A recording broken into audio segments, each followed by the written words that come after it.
کلیدی نقطۂ نظر یا ہولسٹک اپروچ کیا ہے اور اس کی ابتدائی سالوں میں کیا اہمیت ہے؟ تو سب سے پہلے ہم جان لیتے ہیں کہ کلیدی نشوونما کیا ہے۔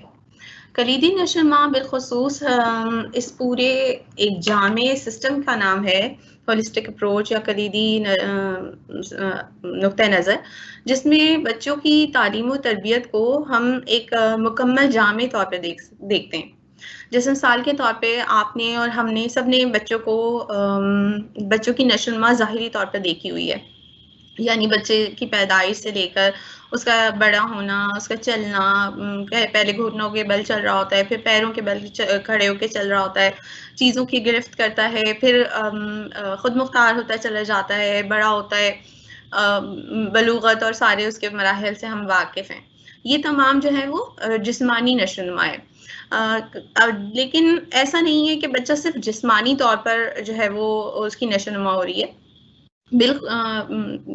یہ ایک پوشیدہ عمل کہہ سکتے ہیں آپ کہ جسمانی نشوونما کے ساتھ ساتھ بچے کی جو ہے وہ اور بہت سے پہلوؤں کی نشوونما ہو رہی ہوتی ہے، جن میں جو ہے وہ آپ کے سامنے جو سلائیڈرز پہ آپ دیکھ سکتے ہیں کہ ذہنی، سماجی، جذباتی، تخلیقی، ریاضیاتی اور جسمانی، جس کا میں نے پہلے تذکرہ کیا، یہ تمام جو پہلو ہیں ان کے ساتھ مل کے نشوونما ہو رہی ہوتی ہے بچی کی، اور جو کہ بظاہر ہم کو نظر نہیں آ رہی ہوتی، لیکن سائڈ بائی سائڈ یہ تمام چیزیں، تمام پہلو جو ہیں وہ بچے کی نشوونما کا حصہ بن رہے ہوتے ہیں، اور ان میں جو ہے وہ بچہ جو ہے دھیرے دھیرے وہ اگلے لیول کے اوپر جا رہا ہوتا ہے۔ اب ہم اگلی سلائیڈز میں دیکھیں گے ان کو ذرا تفصیل سے کہ ان پہلوؤں کا جو ہے وہ ابتدائی سالوں میں کیا کردار ہے اور کس طرح تعلیمی نظام میں اس کی اہمیت ہے۔ نیکسٹ۔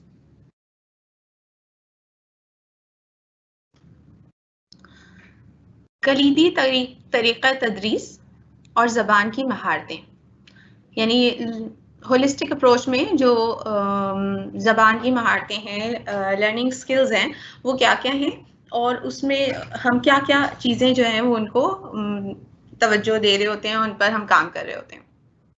جیسے آپ سبھی واقف ہیں کہ لینگویج کی جو ہے وہ 4 مہارتیں ہیں، زبان کی 4 مہارتیں ہیں: سننا، بولنا، پڑھنا اور لکھنا۔ سننا یعنی بچے کو گفتگو کرتا ہے، آپس میں اس کو گفتگو کے مواقع مل رہے ہوتے ہیں، کہانیاں اور نظمیں، جو جیسے کہ ماحول میں نانی دادیاں بھی کہانیاں سنا رہی ہوتی ہیں اور بچے کھیلتے کودتے بھی نظمیں پڑھ رہے ہوتے ہیں۔ اجتماعی سرگرمیاں، جس میں بچے جو ہیں وہ اپنے ساتھیوں کے ساتھ اور مختلف لوگوں کے ساتھ مل کر مختلف ایکٹیویٹیز پرفارم کر رہے ہوتے ہیں۔ بولنا اظہار خیال کے مواقع، باہمی میل جول اور اساتذہ سے تعلقات، یعنی جو کچھ وہ محسوس کر رہے ہیں اس کا اظہار کر سکتے ہیں۔ ان کو جو ہے آپس میں جتنے بھی بالغ ہیں، بچے ہیں، ان کے ساتھ آپس میں کیسے مل جل کے رہنا ہے، یہاں بولنے کی مہارت کی ضرورت پڑ رہی ہوتی ہے۔ اور اساتذہ سے تعلقات، اساتذہ اور ماحول میں جتنے بالغ ہیں ان کے ساتھ بچے کے تعلقات جو ہے وہ کس طرح کے ہوں، اس میں بولنے کی بڑی مہارت کی بڑی اہمیت ہوتی ہے۔ پھر پڑھنا، حروف تہجی کی پہچان، ان کی آوازوں کی ادائیگی، صوتی اور بصری بلند خوانی۔ جب بچہ اس دنیا میں آیا بھی نہیں ہوتا، تحقیق کے مطابق سننا تو تقریباً تبھی سے اسٹارٹ ہو جاتا ہے، اور بولنا جو ہے وہ جب وہ دنیا میں آتا ہے تو ابتدائی طور پر آوازیں جو ہے وہ فیوسف لینگویج بھی جسے ہم کہتے ہیں، وہ بے معنی آوازیں نکال رہا ہوتا ہے، پھر اس کے بعد ان سے رکن بنتے ہیں اور کچھ بڑھتے بڑھتے آوازیں جو ہیں وہ الفاظوں کی شکل اختیار کرتے چلی جاتی ہیں۔ البتہ پڑھنا اور لکھنا بالخصوص اسکول میں آ کے شروع ہوتا ہے، اس کا پہلے پڑھنا سٹارٹ ہو جاتا ہے اور پھر دھیرے دھیرے وہ لکھنے کی طرف جا رہا ہوتا ہے۔ اور اس میں جیسے سلسلے وار ہم نے بتایا کہ کس طرح ترتیب وار چیزیں چل رہی ہوتی ہیں، مہارتیں دھیرے دھیرے جن پر بچے کی مہارت پر اس کی گرفت اور مضبوط ہوتی چلی جاتی ہے۔ نیکسٹ۔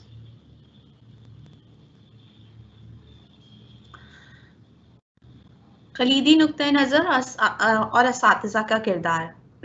ہم بات کر رہے ہیں کہ بچہ جو ہے وہ صرف جسمانی نشو و نما نہیں ہو رہی اس کی، بلکہ وہ سماجی طور پر بھی اس کی نشو و نما ہو رہی ہے، اور جو ہے اس کی ذہنی نشو و نما بھی ہو رہی ہے، اور روحانی بھی ہو رہی ہے، اور جذباتی بھی ہو رہی ہے، اور تخلیقی بھی ہو رہی ہے۔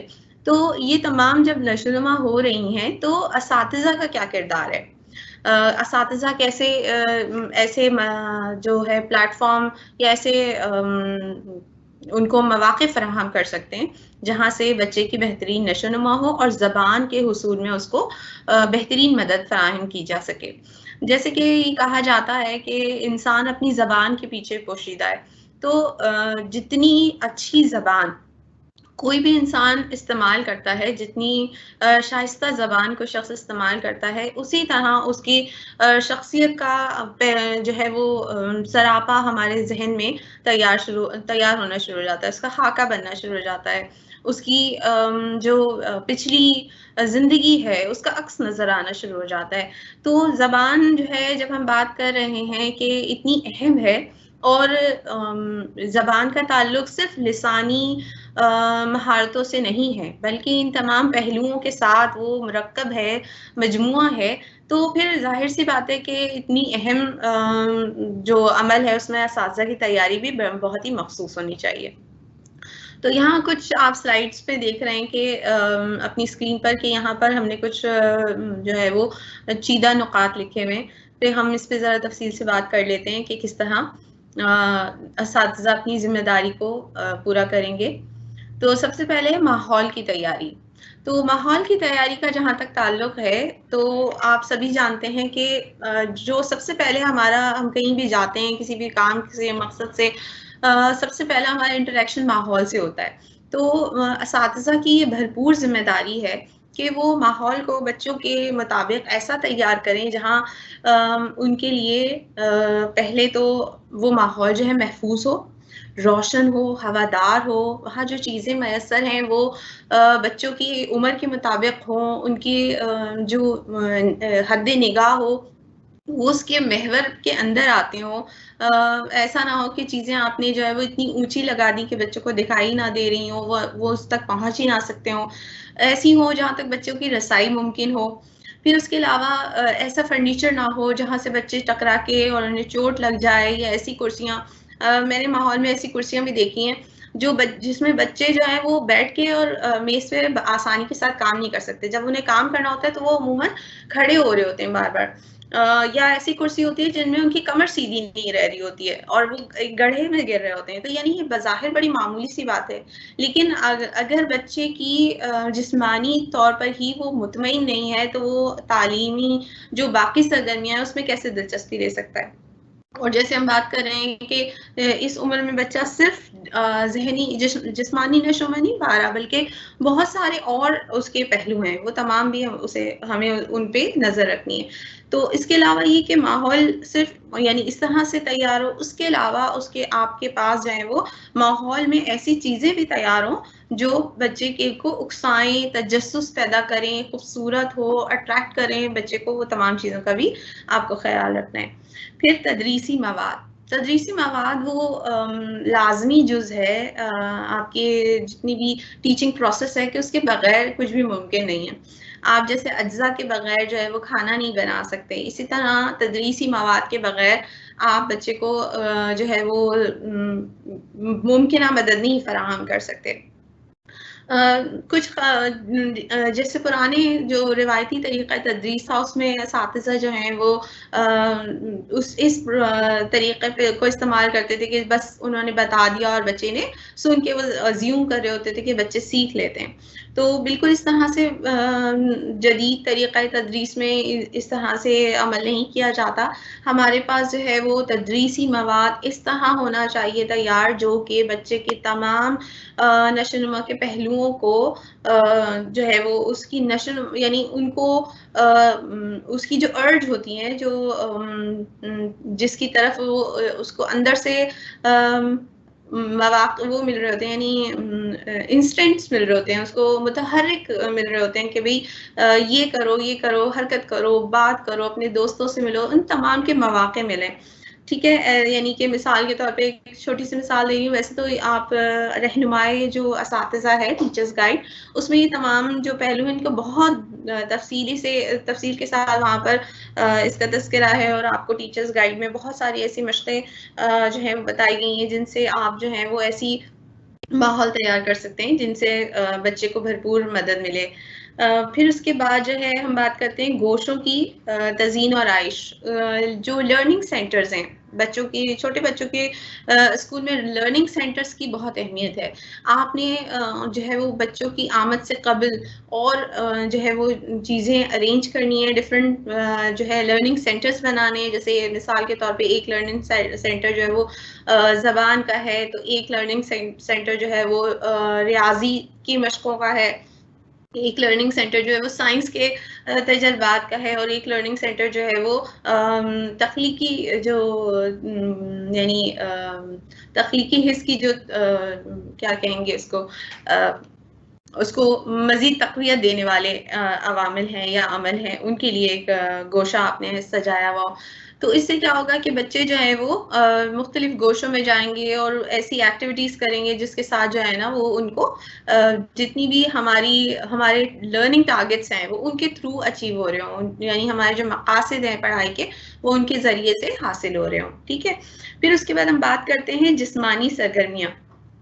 آپ نے ایسے اساتذہ کا ایک کردار ہے کہ سرگرمیاں جو ہیں وہ اس طرح سے ترتیب دیں کہ بچے جو ہیں وہ اپنے پورے جسم کے ساتھ، یعنی مثال کے طور پہ جو روایتی نظام ہے اس میں ہم بچہ جو ہے وہ ایک کرسی پہ بیٹھا ہوا ہوتا ہے اور اساتذہ جو ہے وہ سارے جو ہے ٹاسک پرفارم کر رہے ہوتے ہیں. تو ہوتا کیا ہے کہ بچے کی اس عمر کی خاص ضروریات ہیں جس میں اس نے چلنا بھی ہے، توازن کا بھی اس کو جو ہے وہ انتظام کرنا ہے، اس نے بڑی چیزوں کو بھی اٹھا کے بیلنس کر کے چلنا ہے، چھوٹی چیزوں کو بھی سنبھالنا ہے، اس کو گرفت بھی کرنی ہے، مضبوطی بھی لانی ہے. یہ ساری چیزیں جو ہے وہ اس کی جسمانی نشو و نما کا حصہ ہے. مگر ایسا نہیں ہے کہ جسمانی نشو و نما کے لیے آپ باہر لے جائیں گے گراؤنڈ میں اور صرف اس کا ایکسرسائز کرا دیں گے 5 منٹ کی یا 10 منٹ کی. یہ بالکل ہی اس کو ہم ہولسٹک اپروچ یا نہیں کہیں گے. ہولسٹک اپروچ میں یہ ہے کہ بچہ یہ تمام کام روزمرہ کی سرگرمیاں کرتے ہوئے جو جتنے بھی اس کے نشو و نما کے پہلو ہیں ان کو تمام کو بروئے کار لا رہا ہو اور ان کی تمام کی مدد ہو رہی ہو. مثال کے طور پہ آپ اردو کے ذخیرہ الفاظ پڑھا رہے ہیں تو آپ نے چند ذخیرہ الفاظ کی فلیش کارڈ جو ہیں وہ دور کہیں دیوار کے اوپر لگا دیے، ذخیرہ الفاظ کی دیوار بنا دیا اور بچے کو ایک کارڈ دکھایا اور کہا کہ آپ جائیے یہ اس جیسا ایک کارڈ جو ہے نا وہ میں نے کہیں لگایا ہے، وہاں دیوار پہ جائیں، ذخیرہ الفاظ کی دیوار پہ آپ وہاں سے اس جیسا کارڈ لے کے آئیں. تو بظاہر یہ آپ اس کو یوں ہی بورڈ پر لکھ کے بھی دکھا سکتے تھے، لیکن اب آپ نے کیا کیا، اس کو ایک پہلے تو آپ نے پڑھنے کا موقع دیا، اس نے یعنی اس نے اپنی بصری حص کو استعمال کر لیا. پھر اس کے بعد جو ہے وہ چل کے گیا تو اس کو ایک حرکت کا موقع مل گیا، اس نے پورے جسم سے اپنی حرکت کی، گیا وہاں جا کے تلاش کیا، جو اس نے حرف کو اپنی یا لفظ کو اس نے اپنے یادداشت میں رکھا تھا، اب وہاں سے اس کی جو ہے وہ ذہنی نشو و نما ہو رہی ہے، اس کی یادداشت کی تربیت ہو رہی ہے. پھر وہ جا کے وہاں سے تلاش کرتا ہے، میچنگ کی لے کے آتا ہے. تو یہ ساری چیزیں جو ہے وہ اس طرح پلان کی جائیں کہ بچے اپنے تمام تر نشو و نما کے جتنے مراحل ہیں ان میں اپنی تمام تر جو صلاحیتیں ہیں ان کو بروئے کار بھی لائیں اور ان میں ترقی بھی کرتے جائیں وقت کے ساتھ ساتھ. پھر اس کے بعد ہم بات کرتے ہیں عضلاتی مہارتوں کی. اس میں ہمارے پاس 2 قسم کی عضلاتی مہارتیں ہوتی ہیں، فائن موٹر سکلز اور گراس موٹر سکلز، چھوٹے عضلات اور بڑے عضلات. تو یہاں پر ضرورت ہے کہ جیسے میں نے ذکر کیا کہ آپ نے بڑے عضلات کی سرگرمیاں بنائیں، جانا، چلنا، اٹھا کے لانا، کوئی چیز دی آپ نے، ذخیرہ الفاظ میں سے کوئی ایک ٹھوس شکل دکھائی اور کہا کہ اس جیسا جو ہے وہ کارڈ تلاش کریں، یا آپ نے کارڈ دکھایا اور کہا کہ اس جیسی کوئی اوریجنل چیز ماحول میں ڈھونڈیں، یا اور کوئی اس طرح کی ایکٹیویٹی. اور جب ہم فائن موٹر اسکلز کی بات کرتے ہیں تو آپ نے ایسی ایکٹیویٹیز دینی ہے جس میں بچے جو ہیں وہ اپنی چھوٹی حرکات جیسے جو 3 انگلیوں کی گرفت ہے اس کے اوپر کام کریں، اور اپنی کلائی کی حرکت، کیونکہ جب ہم لکھائی کر رہے ہوتے ہیں اس میں کلائی کی حرکت کی بہت اہمیت ہوتی ہے، تو اس کی وہ مشق کریں پہلے سے پہلے، یعنی لکھائی سے قبل اس کی پریکٹس کر سکیں. پھر اس کے علاوہ آپ نے جو ہے جس چیز پہ توجہ دینی وہ اظہار خیال کی آزادی. ماحول میں صرف تعلیم صرف وہ نہیں ہوتی جو آپ نے لیسن پلان بنایا اور اپنے بورڈ کے تھرو بچوں کے ساتھ گروپ لیسن میں یا انڈیویجول یا شارٹ گروپ لیسنز میں آپ نے ڈسکس کر لیا، ٹھیک ہے، یا پیئر لرننگ میں آپ نے ڈسکس کر لیا. اسکول میں آنے کے بعد سے ہونے والی ہر گفتگو، ہر عمل، ہر سرگرمی اس کے تعلیم کا حصہ ہے. آپ نے یہ بات یقینی بنانی ہے کہ بچے کو اظہار خیال کی آزادی ہو، وہ جو محسوس کر رہا ہے اس کا تذکرہ کر سکے، وہ اپنی سوچوں کو جملوں میں بیان کر سکے. یہ کیسے ممکن ہے؟ روزمرہ کے معمولات میں بچوں کو موقع دیں کہ وہ اپنے دل میں جو ان کی باتیں ہیں ان کو آپ سے شیئر کر سکیں. آپ کے ساتھ ان کا جو ہے وہ کنیکشن ایسا ہو کہ وہ آپ کے ساتھ محسوس کرتے ہوئے اپنی باتوں کو آپ کے ساتھ شیئر کر سکیں. آپ وہ کوئی چیز دکھائی، آپ نے کوئی واقعہ ڈسکس کیا، پھر بچے سے پوچھیں کہ وہ اس بارے میں کیا سوچتا ہے یا اس کے بارے میں خیال کیا ہے، ایسا کیوں ہوا، کیا ہونا چاہیے تھا، آپ کو کیا لگتا ہے یہ کیوں ہوا. یعنی بچوں کو ایسے سوال دیں جو سوچنے پہ اکسائیں. پھر ہم بات کرتے ہیں ریاضیاتی مشقوں کی.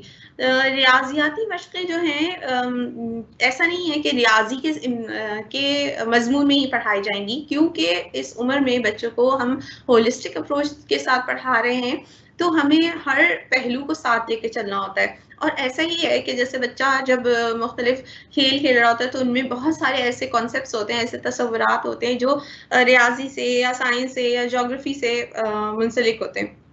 آپ نے ایسی مشقیں بنانی ہیں، ایسے گوشے بنانے ہیں جہاں پر جیسے کہ رنگوں کی پہچان ہو، جسم کی پہچان ہو، یعنی اس کی ساخت ہو گئی کہ وہ جو ہے وہ چوکور ہے یا گول ہے یا تکون ہے یا مرکب ہے، اس طرح سے ہوں. پھر اس کے بعد ان میں موازنہ کرنے کا موقع ملے، پھر اس کے بعد ان میں بتدریج کم ہو رہا ہے یا زیادہ ہو رہا ہے، رنگوں کی پہچان ہو گئی.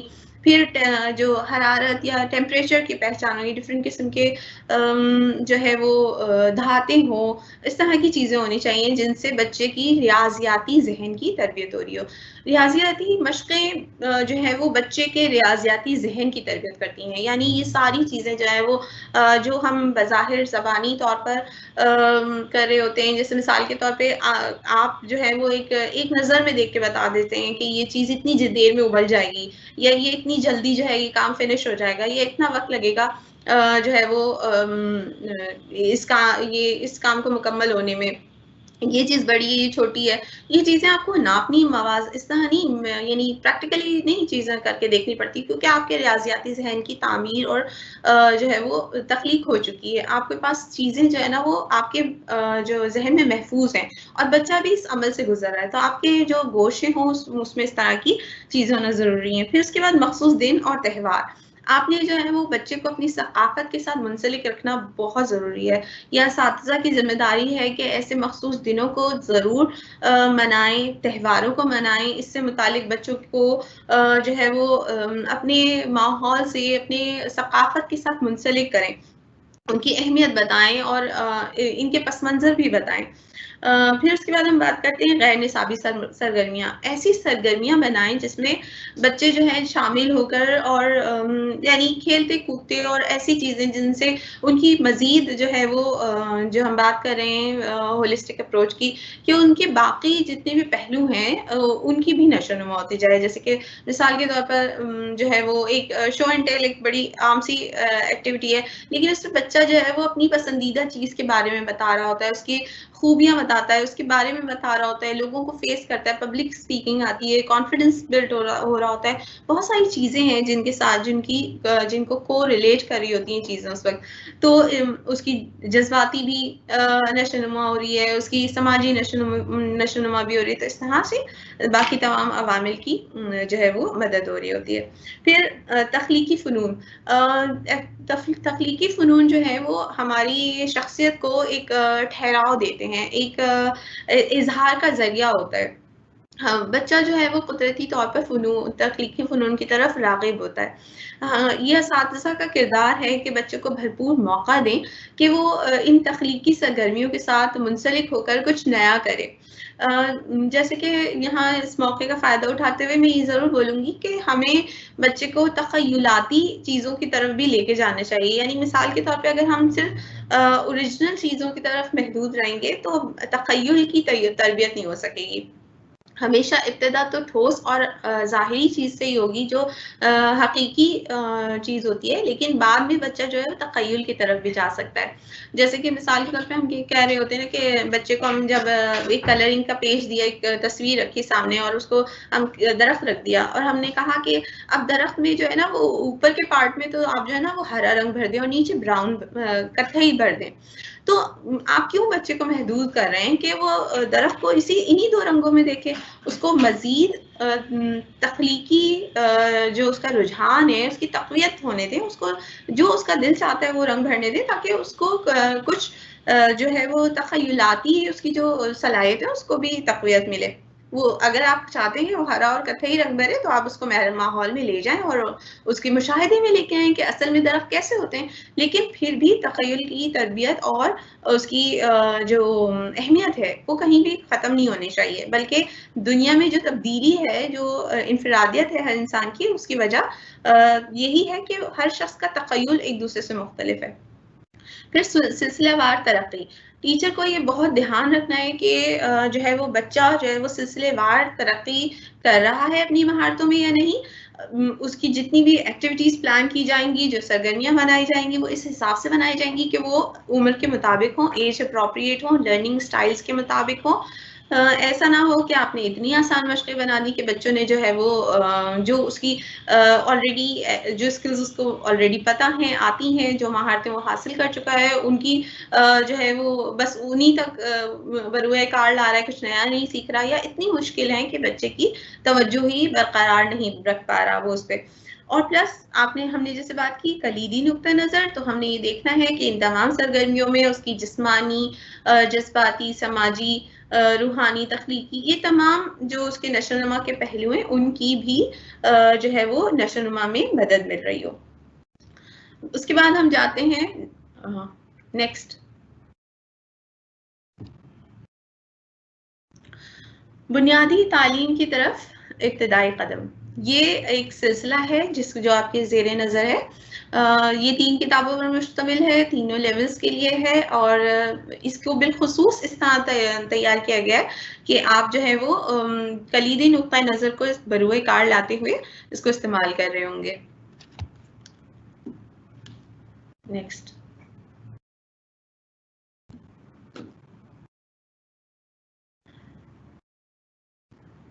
اچھا، اب ہم بات کریں گے بنیادی مہارتیں کیا کیا ہیں، اور ان بنیادی مہارتوں کو ٹیچر نے کیسے فوکس کرتے ہوئے اپنی جو ہے وہ لیسن پلانز کو بنانا ہے، اپنی ایکٹیویٹیز کو کیسے پلان کرنا ہے، اور یہ کتابیں جو ہے وہ کس طرح ان بنیادی مہارتوں کو جو ہے وہ اس میں ان کے حصول میں مدد کر رہے ہیں. تو سب سے پہلے بنیادی مہارتوں میں زبان کی 4 بنیادی مہارتیں ہیں، جیسے کہ بنیادی مہارتوں کی سلسلے وار نشو و نما ہو رہی ہے اس میں. ٹھیک ہے، یعنی سننا، بولنا، پڑھنا اور لکھنے کے تمام کے مواقع مل رہے ہیں. سننا اور بولنا تو جو ہے وہ ٹیچرز کی ایکٹیویٹی ہے، یعنی ٹیچرز ان کو اس طرح پلان کر رہے ہوں گے کہ انہیں بولنے کے موقع دیے جائیں اور جو ہے وہ اظہار خیال کے مواقع ہوں. اور لکھنے اور پڑھنے کی بالخصوص مشقیں جو ہیں وہ کتاب میں سلسلے وار موجود ہیں. ٹیچرز کی مدد کے لیے جو ہے وہ ہر صفحے پر مقصد لکھا ہے مشق کا، تاکہ ٹیچر کو یہ معلوم ہو کہ آج جو میں پڑھا رہی ہوں اس کا اصل مقصد کیا ہے، اور وہ پھر بچے کی جو بتدریج ترقی ہو رہی ہے کسی مہارت میں اس کو وہ جانچ سکے اور اس بات کا اندازہ لگا سکے کہ بچہ جو ہے وہ اپنی صحیح راہ پر گامزن ہے یا اس کو مزید جو ہے مدد درکار ہے. پھر اس کے بعد جو ہے وہ صوتی اور بصری طریقہ تدریس ہے. یہاں پر ہم اس بات کا بالکل یہ انتظام کیا گیا ہے، اہتمام کیا گیا ہے کہ کتاب میں جو بلند خوانی یا لسانی جو وہ ہے تدریس ہے وہ دونوں مہارتوں کے ذریعے ہو. صوتی جو ہے وہ دیکھ کے پڑھنے، صوتی جو ہے وہ آوازوں کو ملا کر پڑھنے کا نظام ہے، اور بصری جو ہے وہ دیکھ کر پڑھنے کا طریقہ ہے. دونوں مہارتوں کی بہت زیادہ اہمیت ہے، بالخصوص ابتدائی سالوں میں ہم ایسا نہیں کر سکتے کہ صرف صوتی نظام کو لے کے چلیں اور یا صرف بصری نظام کو لے کے چلیں. دونوں کا سائڈ بائی سائڈ لے کے چلنا بے انتہا ضروری ہے، اس کے بے انتہا فوائد ہیں. اس لیے کتاب میں جو ہے وہ دونوں قسم کی مشقوں کو استعمال کیا گیا ہے. پھر اس کے بعد پاکستان کی تہذیب اور ثقافت کی جو ہے وہ اس سے ہم نے ایسی مشقیں بنائی ہیں جس سے بچے جو ہیں وہ اپنی تہذیب کے ساتھ اور ثقافت کے ساتھ جو ہے وہ منسلک رہیں گے. ان کا رشتہ اس سے بہت مضبوط ہو جائے گا، اور جو ایک ہمارے معاشرے میں اپنی تہذیب سے دوری ہے اور اپنی تہذیب سے کو جو ہے وہ ہم کم گردانتے ہیں، اس کی طرف جو ہے وہ ہم ایک بیج بو دیں گے بچوں کے جو ہے وہ نشو نما کے دنوں میں، کہ وہ ابتدائی دنوں سے ہی اپنی تہذیب کو پسند کریں گے، اپنی تہذیب کو سراہیں گے، اور ایک اس کے ساتھ ان کا جو ہے وہ اٹوٹ رشتہ منسلک ہو سکے گا. پھر ہے مہارتوں کا بین المضامین تعلق، یعنی انٹر کنیکشن یا جو ہے وہ انٹیگریٹڈ لرننگ. تو جیسے میں نے تذکرہ کیا کہ کیونکہ جو ہے وہ ہولسٹک اپروچ کو ہم فالو کریں ان کتابوں میں، اور اس عمر میں تعلیم کا اور تدریس کا بہترین طریقہ یہ ہے کہ ہولسٹک اپروچ کو لے کے چلیں، تو ہم ایسی مشقیں بھی ہیں ان کتابوں میں جن میں بچے جو ہے وہ زبان کے جو مہارتیں ان کو سیکھ رہے ہیں. پھر ایسے مضامین بھی ہیں جس میں سائنس سے ریلیٹڈ جو ہے وہ معلومات مل رہی ہے، ریاضی سے متعلق مل رہی ہے، رنگوں کی پہچان ہو گئی، پھر تعداد گننا ہو گیا، پھر بڑے اور چھوٹے کا سلسلہ وغیرہ ہے. پھر اسی طرح جو ہے وہ جغرافیہ، مختلف جگہوں کی سیر اور ان کے بارے میں معلومات. تو یہ سارا جو ہے وہ اس طرح سے ترتیب دیا گیا ہے کہ آپ بظاہر جو ہے وہ زبان سکھا رہے ہیں، لیکن چونکہ زبان جو ہے وہ صرف گفتگو کا ایک ذریعہ نہیں ہے، بلکہ زبان دراصل علم کے حصول کا ذریعہ ہے. تو وہ تمام جو ہے اس کو مواقع دیے جا رہے ہیں کہ بچہ جو ہے وہ تمام کے اوپر بھرپور اپنی گرفت حاصل کر لے. پھر اس کے بعد ہم بات کرتے ہیں ادب کا تعارف. تو بالخصوص اس کتابی سلسلے میں آپ دیکھیں گے کہ بے انتہا خوبصورت نظمیں اور کہانیاں دی گئی ہیں جس سے بچے جو ہیں وہ محظوظ بھی ہوں گے، اور ان کی جو ہے وہ تربیت ہو رہی ہوگی، اور ان کا تعلق ادب سے جو ہے وہ جڑ جائے گا. ثقافت سے دوری کی ایک وجہ یہ بھی ہے کہ ہمارے جو بچے ہیں وہ ادب سے دور ہیں، تو ہم یہ چاہتے ہیں کہ بچے جو ہے وہ کہانیاں اور نظموں کے ساتھ جو ہے وہ ادب کے ساتھ اپنا تعلق مضبوط کر لیں. پھر اس کے بعد ہم بات کرتے ہیں فہم، فکر اور بیان کی اہمیت. کسی بھی ایک شخص کے جو ہے وہ معاشرے کا فائدے مند شخص وہ تبھی ہو سکتا ہے جب اس کی فکر اور فہم جو ہے اور بیان جو ہے نا وہ معاشرے کے حق میں ہو. یعنی وہ چیزوں کے اوپر غور و فکر کرتا ہو، وہ سوچتا ہو کہ ایسا غلط ہے تو یہ چیز غلط ہو رہی ہے اور اس کو صحیح کرنا ہے تو ایسے کرنا ہے. تو اگر ہم معاشرے کے ایک فرد کے بارے میں سوچتے ہیں کہ اس میں یہ کمیاں ہیں، تو اس کا مطلب یہ کہ بچے کی تربیت میں وہ چیزوں کی کمی رہ گئی ہے. تو ہمیں بہت ہی ضروری ہے کہ ہم ابتدائی سالوں سے ہی ایسے مواقع دیں کہ بچے جو ہیں وہ ان کی ان پہلوؤں پر بھی تربیت ہو سکے.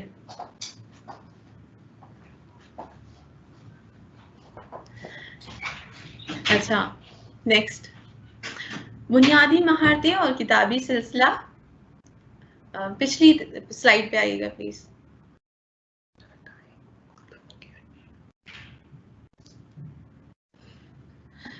جو آپ کے سامنے زیر نظر تصاویر ہیں، یہ ہماری جو کتابی سلسلہ ہے اس کی تصاویر ہیں. جیسے کہ ہم بات کر رہے ہیں کہ ہمیں جو ہے بچوں کی ڈفرینٹ جو ایکسپیکٹس ہیں، لرننگ ایکسپیکٹس، ان کے اوپر غور فکر کرنا ہے، ان کو مواقع دینے ہیں. تو جیسے پہلی تصویر ہے، اس میں آپ کو نظر آ رہا ہے کہ ایک بچہ جو ہے وہ جو بچے جو ہیں وہ ایک جہاز میں ہیں اور انہیں ایک شارک آتی نظر آئی.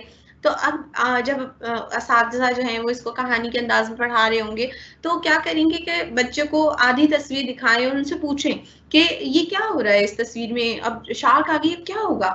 تو بچے کو سوچنے کا موقع دیں. بچوں کا سوچنے سمجھنے کے جو عمل ہے وہ مسلسل جاری ہے. ایسا نہیں ہے کہ بچے جو ہے وہ سوچ اور سمجھ نہیں رہے، بلکہ ان کا وہ عمل بالکل جاری ہے. آپ اس کو تقویت دیں اور ان کو وہ موقع فراہم کریں کہ وہ ان خیالات کو آپ کے سامنے بیان کر سکیں. بٹ پھر اس کے بعد جیسے اگلی تصویر میں آپ دیکھ رہے ہیں کہ وہ ایک بازار کا منظر ہے. تو کیا ہوگا کہ بچے اس بازار کے منظر سے بھی منسلک رہیں گے کہ ہماری تہذیب میں، ہماری ثقافت میں بازار جو ہیں وہ اس طرح کے ہوا کرتے ہیں. پھر گوشت بک رہا ہے تو کون کون سے گوشت مل رہے ہوتے ہیں، گائے کا گوشت کھا رہے ہیں، بکرے کا کھا رہے ہیں. اگر جو ہے وہ دودھ کی دکان ہے تو وہ کس طرح سے اس کو کون سا پیمانہ ناپ رہا ہوتا ہے. تو یہ تمام چیزیں جو ہے وہ بغیر کہے بچے ان کو جو ہے وہ آبزرو کر رہے ہیں، اس کا مشاہدہ کر رہے ہیں، اور پھر اساتذہ اس کے اوپر جو ہے وہ گفتگو کریں تاکہ بچوں کی ان کی جانب مزید توجہ جائے. اور ایک جو ہم بات کر رہے ہیں کہ جو انٹر کنیکٹڈ لرننگ ہو تو وہ تمام اس کے ساتھ مدد ملتی رہے. نیکسٹ. ٹھیک ہے. اسی طرح آپ دیکھ رہے ہیں کہ یہ سلسلے وار یہ جو ریسیپی کی ایک پیج ہے، اس میں سلسلے وار چیزوں کی نشاندہی ہو رہی ہے کہ کس طرح جو ہے وہ کوئی بھی عمل ہے وہ سلسلے وار ہوتا ہے اور اس کی کیا اہمیت ہے. پھر ایک تصویر میں آپ کو جو ہے وہ تتلی کی آبیتی نظر آ رہی ہے. یہ ایک سائنس کا وہ ہے ٹاپک ہے، یہ بھی یہاں پر کور ہو رہا ہے. تو اس طرح کیا ہو رہا ہے کہ بچے بظاہر اردو پڑھ رہے ہیں لیکن سائڈ بائی سائڈ ان کی جو باقی مضامین ہیں ان کی بھی معلومات ان کو مل رہی ہے. نیکسٹ. پھر اس کے بعد آپ ایک تصویر دیکھ رہے ہیں جس میں کہانی ہے کہ جو ہے وہ کسی موقع پر جو ہے وہ انہیں یہ پتہ چلتا ہے کہ بھئی کوئی شخص ہے جو سودے والا ہے، وہ چلا گیا ہے. تو اب ایک تاثر، ایک جذباتی جو ایک فیلنگ ہے کہ اب کیا ہوگا، اور اب وہ تو چلا گیا. تو ایسے موقع پر جب آپ یہ اس قسم کے مضامین پڑھا رہے ہیں، یا ایک بچہ ہے جو مسکراتا نہیں ہے، اس میں کسی چیز کی ایک احساس کمتری ہے، تو وہ کیا وجہ ہے، وہ کیوں احساس کمتری کا شکار ہو رہا ہے. اور ہوتا یہ عموماً کہ ہم جب تک کسی ماحول میں کسی کے ساتھ جو ہے وہ جذباتی طور پر منسلک نہیں ہوتے، ہم اس کے ساتھ اپنی جو ہے وہ کسی کمی یا کسی جو ہے وہ احساس کمتری کا تذکرہ نہیں کر سکتے.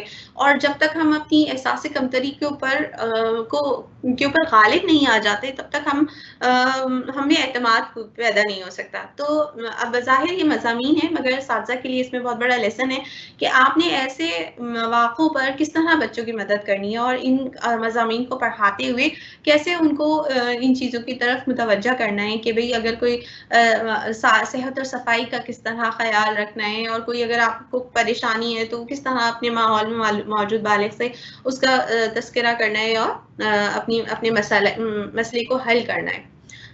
نیکسٹ. اچھا، یہاں تک جو ہے آپ کے سامنے میں نے پیش کی سلائیڈز. اب اس کے بعد میرے جو ساتھی مصنف ہیں عمار ضیاء، وہ اس کو آپ کے سامنے اگلی سلائیڈز کو پیش کریں گے.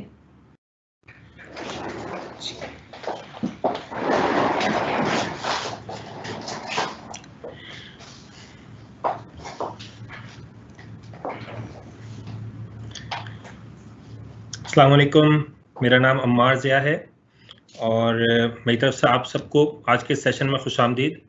سب سے پہلے تو مجھ سے پہلے فرزانہ نے ابتدائی جماعتوں میں کلیدی نقطہ نظر کے ذریعے طریقہ تدریس پر ایک خاصی جامع گفتگو کی اور اس سلسلے میں مختلف مشقوں اور سرگرمیوں کے ذریعے بچوں کی نشو و نما کی اہمیت کو اجاگر کیا.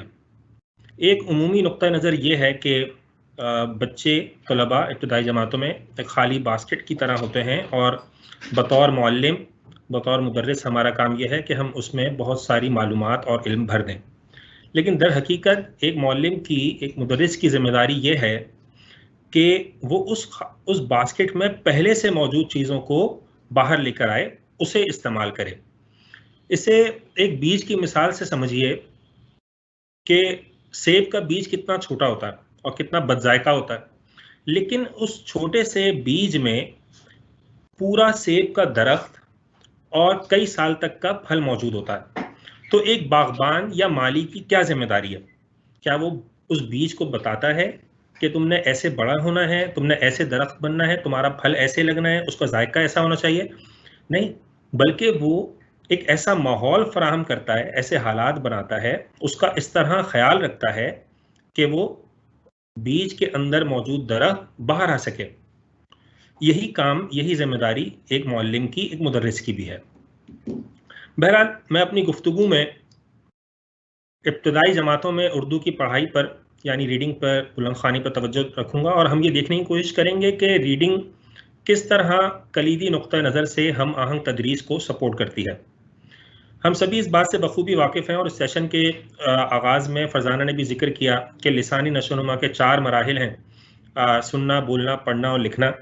اور سننے اور بولنے کا عمل عموماً بچوں کے اسکول آنے سے پہلے شروع ہو جاتا ہے، اور اس کے بعد جب وہ سننا شروع کرتا ہے تو آہستہ آہستہ وہ بے معنی آوازیں نکالنا شروع کرتا ہے جو بتدریج با معنی الفاظ کی صورت اختیار کر جاتی ہیں.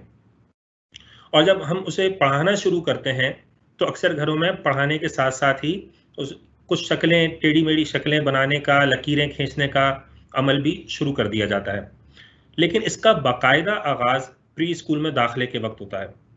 اگر ہم پری اسکول کو روایتی طور پر 3 درجات میں تقسیم کریں تو ابتدائی 2 درجات میں حروف کے نام اور ان کی شکلوں کی پہچان، حروف کی انفرادی آوازوں کا تعارف اور ان کی لکھائی کے پہلے مرحلے کا آغاز ہوتا ہے. جبکہ تیسرے درجے میں ہم حروف کی مدد سے الفاظ بنانے، ان کی آوازوں کی شناخت کرنے اور 2 سے 4 حرفی الفاظ پڑھنے اور لکھنے کی بنیاد ڈالتے ہیں.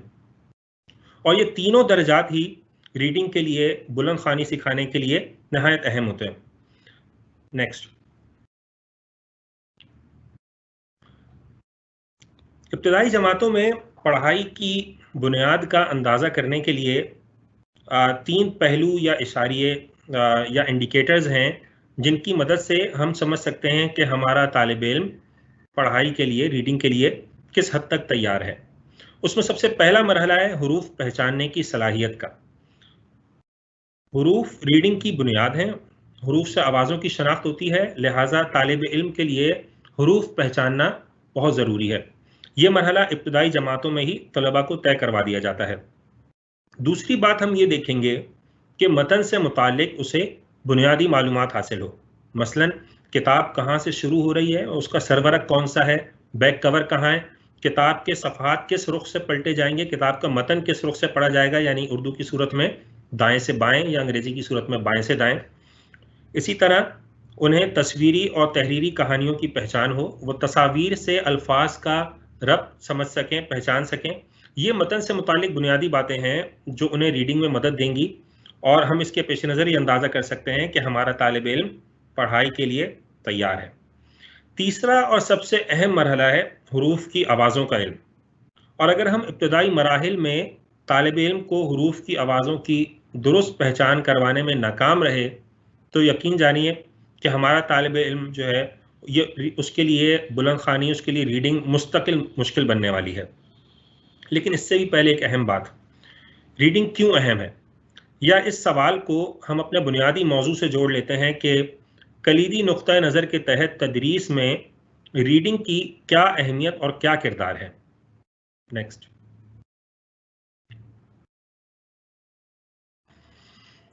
ابتدا میں فرزانہ نے کلیدی نشو و نما کے چند پہلوؤں کا تذکرہ کیا جن میں ذہنی، جسمانی، تخلیقی اور دوسرے پہلو شامل تھے.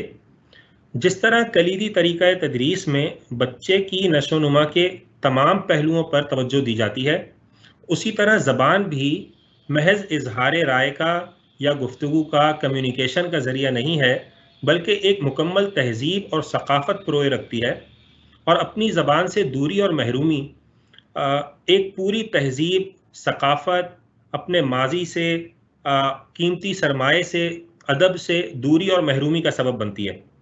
یہاں بس ایک مختصر سی مثال دینا چاہوں گا کہ ہم میں سے اکثر لوگوں کو محسوس ہوتا ہے کہ انگریزی زبان میں شائستگی سے یا پولائٹلی بات کرنے یا درخواست کرنے کے لیے جو لفظ پلیز استعمال کیا جاتا ہے، اردو میں اس کے متبادل کے لیے براہ مہربانی، ازراہ مہربانی، ازراہ کرم جیسے الفاظ ہی بولے جا سکتے ہیں. اور جب ہم اردو میں یہ الفاظ بولنے کی، پڑھنے کی یا لکھنے کی کوشش کرتے ہیں تو ہمیں ان میں خاصا مصنوعی پن محسوس ہوتا ہے.